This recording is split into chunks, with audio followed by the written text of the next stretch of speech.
Hello students, BSc Part 3rd Chemistry, Paper 1st, Unit Crystal Field Metal Ligand Bonding in Transition Metal Complexes। इसमें आज का हमारा topic है crystal field splitting of d orbitals. अब crystal field theory metal complexes के bonding, जो metal और ligands के बीच की बॉन्डिंग है, उसके बारे में यह कहता है कि केंद्रीय धातु परमाणु और लिगेंड के में किसी भी प्रकार का कोई अतिव्यापन नहीं होता है और इनके मध्य जो बंध होता है वो इलेक्ट्रोस्टैटिक फोर्स ऑफ अट्रैक्शन होता है, यानी एक प्रकार का आयनिक आकर्षण बल होता है। किसी प्रकार के अतिव्यापन को ये पूरी तरह से नकार देता है, जो क्रिस्टल फील्ड थ्योरी है। अब केंद्रीय धातु परमाणु के जो डी उपकोष हैं उनमें उपस्थित इलेक्ट्रॉन्स और लिगेंड्स के आवेश या इलेक्ट्रॉन्स के मध्य आकर्षण बल के साथ साथ उनके मध्य प्रतिकर्षण बल भी कार्य करता है और ये प्रतिकर्षण बल ही डी कक्षकों की स्प्लिटिंग के लिए रिस्पॉन्सिबल होता है। क्योंकि जब सेंट्रल मेटल एटम और लिगेंड्स के बीच में जो electrostatic force of attraction create होता है, उसके साथ साथ ही केंद्रीय धातु परमाणु के इलेक्ट्रॉन्स और जो लिगेंड्स फील्ड क्रिएट होता है उसके इलेक्ट्रॉन्स के मध्य प्रतिकर्षण भी उसमें पैदा होता है और इस प्रतिकर्षण बल के कारण ही केंद्रीय धातु परमाणु के डी कक्षकों की स्प्लिटिंग होती है, यानी उनका विपाटन हो जाता है। और ये विपाटन, जैसे कि हमने इससे पहले की क्लास में पढ़ा था कि जो डी कक्षक 5 जो डी कक्षक हैं, d x y, d y z तथा d z x, d x square y square और डी जेड स्क्वायर, जिसमें से इनको 2 अलग अलग ग्रुप्स में बांटा जाता है इनके संरचना के आधार पर। तो जब हम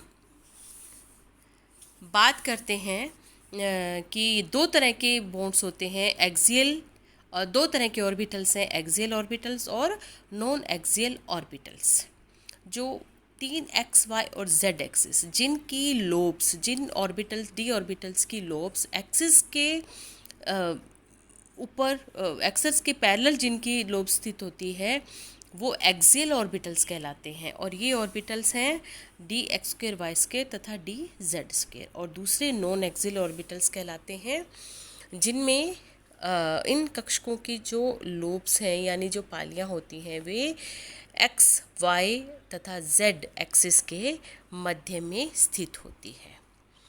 तो जो केंद्रीय धातु परमाणु और केंद्रीय धातु परमाणु के डी कक्षक के जो इलेक्ट्रॉन्स और जो लिगेंड्स हैं उनसे जो फील्ड क्रिएट होता है, उनके इलेक्ट्रॉन्स के मध्य प्रतिकर्षण बल कार्य करता है। तो इसके परिणाम स्वरूप विभिन्न प्रकार के इन जो डी ऑर्बिटल्स हैं इनका विपाटन हो जाता है। तो ये 2 ग्रुप्स में डिवाइड किए गए हैं। एक ईजी ग्रुप कहलाता है डी कक्षकों का और दूसरा T2G ग्रुप्स। ईजी में है d x square y square और डी जेड स्क्वायर, और T2G होते हैं d x y, d y z तथा डी जेड एक्स।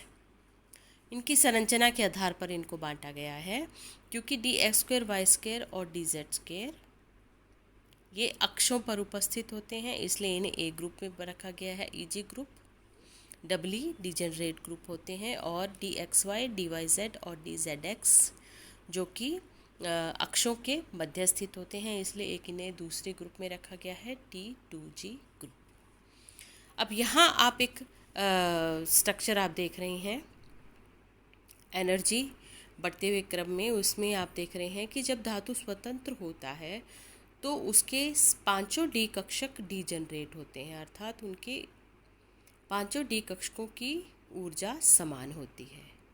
और लिगेंड की उपस्थिति में जब एक लिगेंड फील्ड, क्रिस्टलीय फील्ड जब एक उत्पन्न हो जाता है तो वहाँ पर उसको एक काल्पनिक अवस्था मान के और जो उनकी ऊर्जा है कुछ अधिक हो जाती है। और जब जब इन जब जो क्रिस्टल्स फील्ड की जो ऊर्जा है वो जब प्रतिकर्षण होता है इनके इलेक्ट्रॉन्स के मध्य, डी कक्षकों के इलेक्ट्रॉन्स और लिगेंड्स के इलेक्ट्रॉन्स के मध्य, तो उसके परिणाम स्वरूप इन डी कक्षकों का विपाटन हो जाता है और ये दो ग्रुप में डिवाइड हो जाते हैं, लोअर एनर्जी लेवल का ग्रुप और हायर एनर्जी लेवल का ग्रुप। तो लोअर एनर्जी लेवल वो डिपेंड करता है कि किस प्रकार का कॉम्प्लेक्स है, ऑक्टाहेड्रल कॉम्प्लेक्स है, टेट्राहेड्रल कॉम्प्लेक्स है या स्क्वायर प्लेनर कॉम्प्लेक्सेस है। तो आपके सामने एक अष्टफलकीय संकुल का ये विपाटन दिखाया गया, जिसमें आप देख रहे हैं कि Eg जो डी ऑर्बिटल्स होते हैं वो हायर एनर्जी लेवल पे चले जाते हैं और T2G ऑर्बिटल्स ये लोअर एनर्जी लेवल पे होते हैं और इनका एनर्जी डिफरेंस डेल्टा या 10dq के द्वारा प्रदर्शित किया जाता है। डेल्टा अगर ऑक्टाहेड्रल कॉम्प्लेक्सेस हैं तो डेल्टा O से इसे लिखा जाता है। तो क्रिस्टल क्षेत्र में धातु आयन के डी कक्षकों का विपाटन इस प्रकार से होता है कि डी कक्षकों की ऊर्जा में कुल वृद्धि डी कक्षकों की ऊर्जा में कुल कमी के बराबर होती है, अर्थात विपाटन से तंत्र की ऊर्जा में किसी प्रकार का कोई परिवर्तन नहीं होता है। और विपाटन का जो मुख्य कारण है वो है क्योंकि जो Eg कक्षक है ये उन x, y और z अक्षों पर स्थित होते हैं और जबकि दूसरी तरफ जो T2G कक्षक होते हैं ये उन x, y और z अक्षों के मध्य में स्थित होते हैं। अब हम अलग अलग कॉम्प्लेक्सेस, तीनों प्रकार के octahedral complexes, tetrahedral and square planar complexes के डी ऑर्बिटल्स की स्प्लिटिंग को हम पढ़ेंगे। तो सबसे पहले है ऑक्टाहेड्रल कॉम्प्लेक्सेस।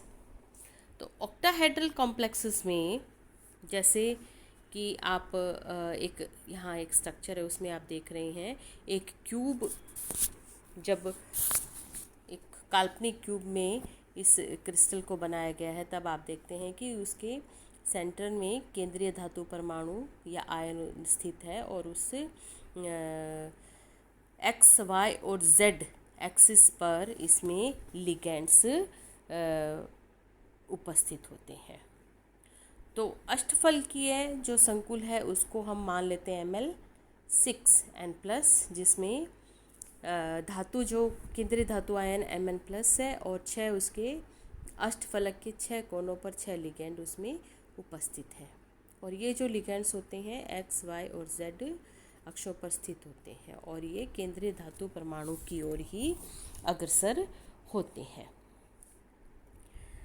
तो जब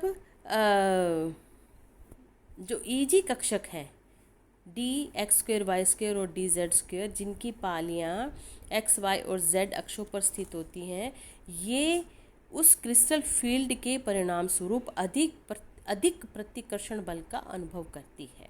जबकि जो T2G कक्षक होते हैं जो कि इन x, y और z अक्षों के मध्य में स्थित होते हैं, ये उस क्रिस्टल फील्ड से के प्रतिकर्षण जो अनुभव तो करते हैं लेकिन Eg कक्षकों की तुलना में कम प्रतिकर्षण का अनुभव करते हैं, क्योंकि जो T2G कक्षक हैं इनकी पालियाँ x, y और z अक्षों के मध्य स्थित होती हैं। तो लिगेंड्स के इलेक्ट्रॉन एवं ईजी कक्षकों के इलेक्ट्रॉन के मध्य प्रतिकर्षण अधिकतम होता है एवं लिगेंड्स और T2G कक्षकों के मध्य ये प्रतिकर्षण कम होता है। इसलिए जो ऑक्टाहेड्रल कॉम्प्लेक्सेस का अगर हम स्प्लिटिंग आप यहाँ देख रहे हैं तो उसमें हम देखते हैं कि T2G और EG कक्षों में होता है तो EG कक्षक की ऊर्जा अधिक हो जाती है और T2G कक्षक की ऊर्जा ये कम होती है। इस डायग्राम में आप इसको स्पष्ट देख रहे हैं। तो इनके मध्य के जो ऊर्जा अंतर है उसको डेल्टा ओ, क्योंकि ये ऑक्टाहेड्रल कॉम्प्लेक्स है इसलिए इसको डेल्टा ओ से दर्शाया गया है और जो कि 10 DQ के बराबर होता है, यानी delta O is equal to 10 DQ। तो इस प्रकार से जो EG कक्षकों की ऊर्जा है अगर देखें तो ये हो जाती है 3/5 डेल्टा ओ, यानी 6 DQ की वृद्धि हो जाती है EG कक्षकों में, और जो T2G कक्षक है उनकी ऊर्जा में 2/5 डेल्टा ओ अथवा 4 DQ की कमी हो जाती है। और विभाजन के पश्चात इलेक्ट्रॉन्स द्वारा हुंड का अधिकतम बहुलता नियम व पाउली के अपवर्जन नियम का पालन होता है, अर्थात निम्न ऊर्जा के तलों में इलेक्ट्रॉन का भराव पहले होता है। तो T2G कक्षकों में भरे जाने वाले इलेक्ट्रॉनों द्वारा ऊर्जा का निष्कासन या उत्सर्जन एवं EG कक्षकों में ऊर्जा का अवशोषण होता है। तो तथा जो कुल ऊर्जा उत्सर्जित होती है उसको हम क्रिस्टलीय क्षेत्र स्थायीकरण ऊर्जा कहते हैं। नेक्स्ट आता है टेट्राहेड्रल कॉम्प्लेक्सेस। अब चतुष्फलक का निर्माण कैसे होता है कि यदि किसी क्यूब के एकांतरित कोनों को मिलाया जाता है तो एक चतुष्फलक का निर्माण होता है। अब यहाँ इस डायग्राम में आप देख रहे हैं अल्टरनेट एक्सिस पर सेंट्रल में इसके केंद्रीय धातु परमाणु या आयन और अल्टरनेट कॉर्नर्स पर लिगैंड उपस्थित है। तो इस प्रकार से एक टेट्राहेड्रल कॉम्प्लेक्सेस में किसी क्यूब के अल्टरनेट कॉर्नर्स पर लिगैंड उपस्थित होता है और केंद्र में इसके धातु परमाणु होता है। तो इस प्रकार से जो टेट्राहेड्रल कॉम्प्लेक्स बनता है उसमें जो केंद्रीय धातु परमाणु और क्यूब के अल्टरनेट कॉर्नर्स पर लिगैंड्स उपस्थित होते हैं तथा ये एक्स, वाई और जेड इसमें तीन अक्ष पर तीन जो अक्ष हैं वहाँ पर इनमें पाए जाते हैं।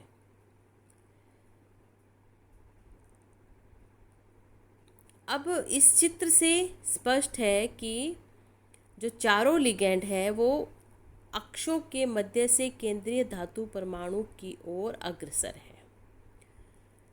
तो जो T2G कक्षक हैं जिनकी पालियां अक्षों के मध्य विद्यमान है अधिक प्रतिकर्षण बल अनुभव करेंगी और जो EG कक्षक है वो अपेक्षाकृत कम प्रतिकर्षण अनुभव होता है।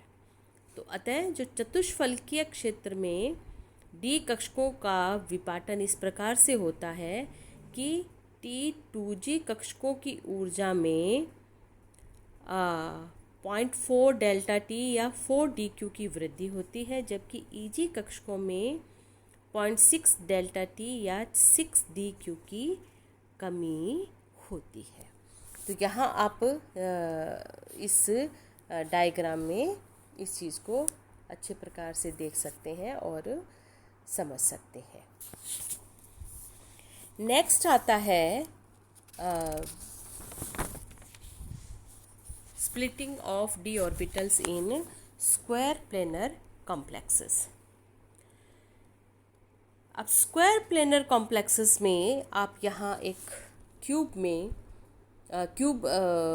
लाइक स्ट्रक्चर में आप स्क्वायर प्लेनर कॉम्प्लेक्स को आप समझ सकते हैं, जिसमें घन के 4 कोनों पर 4 लिगैंड उपस्थित है। केंद्र में Mn+ में केंद्रीय धातु परमाणु है और ये जो 4 लिगैंड है ये x और y अक्षों पर ही स्थित होते हैं और z अक्ष पर कोई लिगैंड उपस्थित नहीं होता।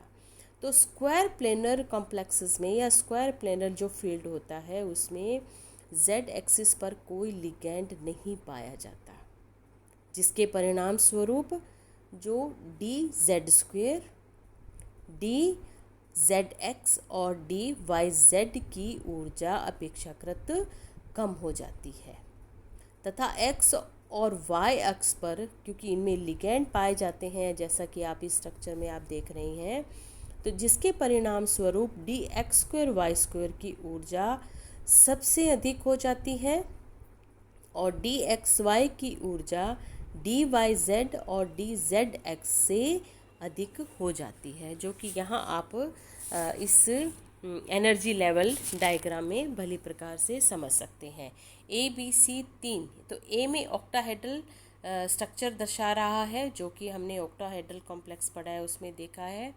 सेकंड B में डिस्टॉर्टेड ऑक्टाहेड्रल स्ट्रक्चर दिखा रहा है, जिसमें स्क्वायर प्लेनर कॉम्प्लेक्सेस के पॉइंट ऑफ व्यू से देखें तो क्योंकि स्क्वायर प्लेनर कॉम्प्लेक्सेस में x और y एक्सेस पर जो लिगैंड उपस्थित होते हैं ये अपेक्षाकृत अधिक प्रतिकर्षण बल का अनुभव करते हैं, इसलिए इनका एनर्जी लेवल अधिक हो जाता है। तो परिणाम स्वरूप डिस्टॉर्टेड ऑक्टाहेड्रल स्ट्रक्चर में dx² y² अधिक ऊर्जा स्तर पर चला जाता है, जबकि dz² अपेक्षाकृत लोअर एनर्जी लेवल पे आ जाता है। इसी प्रकार से T2G कक्षकों में हम देखें dxy अधिक एनर्जी लेवल पे होता है और dyz और dzx अपेक्षाकृत कम एनर्जी लेवल पे है उपस्थित होता है।